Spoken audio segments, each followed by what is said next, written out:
opened Arlington again to our World War II female pilot heroes, improved mental health access, stopped a harmful tax increase on seniors and the middle class, and led bipartisan efforts to break the gridlock on health care, border security, immigration, and so much more. A heartfelt thanks to all my staff, but especially those who were with me all 4 years. My chief, Justin Roth, my district director, C.J. Karamarjan, LD Pace McMullen, and Deputy District Director Rosa Ruiz. As I reflect on my 2 terms in the House, I will cherish many memories from this time in service. I was honored to have a front row seat to history here in our nation's capital. I'll never forget sitting next to an American hero, Sam Johnson, on the day I was sworn in, or to be on this floor as 2 presidents delivered their State of the Union speeches, or world leaders like Israeli Prime Minister Benjamin Netanyahu, or the Pope Francis, addressed a joint session of Congress. I was blessed to pay final respects to American icons like Senator John McCain, Reverend Billy Graham, and President George H.W. Bush in the sacred grounds under the Capitol Rotunda.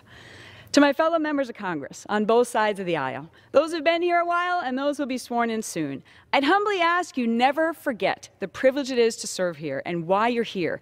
Membership in this body is a precious opportunity. Don't take it lightly and don't squander it.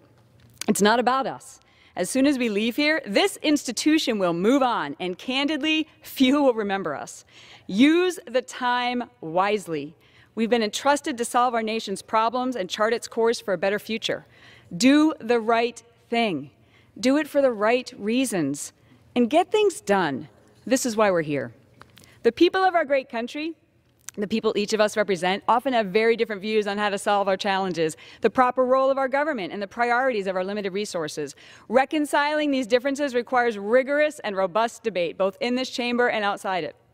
Disagreements are inevitable, but we can and should set the example to disagree without being disagreeable. Our challenge is then to find the sometimes very tiny sliver of common ground where we can agree and govern. I am particularly proud of the fact that every one of the 5 bills I introduced that were signed into law had bipartisan support. And lastly, and most importantly, to my constituents. In my time as your representative, I deeply valued meeting with you all over our incredible district, at schools, senior centers, small businesses, nonprofits, military bases, medical facilities, farms, ranches, and other places, to hear about the challenges that you have, along with the opportunities to make an impact with your lives that only come in America. You inspired me and fueled my purpose here. I represent a diverse and amazing district. These are Americans with real issues, real problems, and real dreams, who are not concerned with what party we belong to or what ads we run every 2 years. They care that we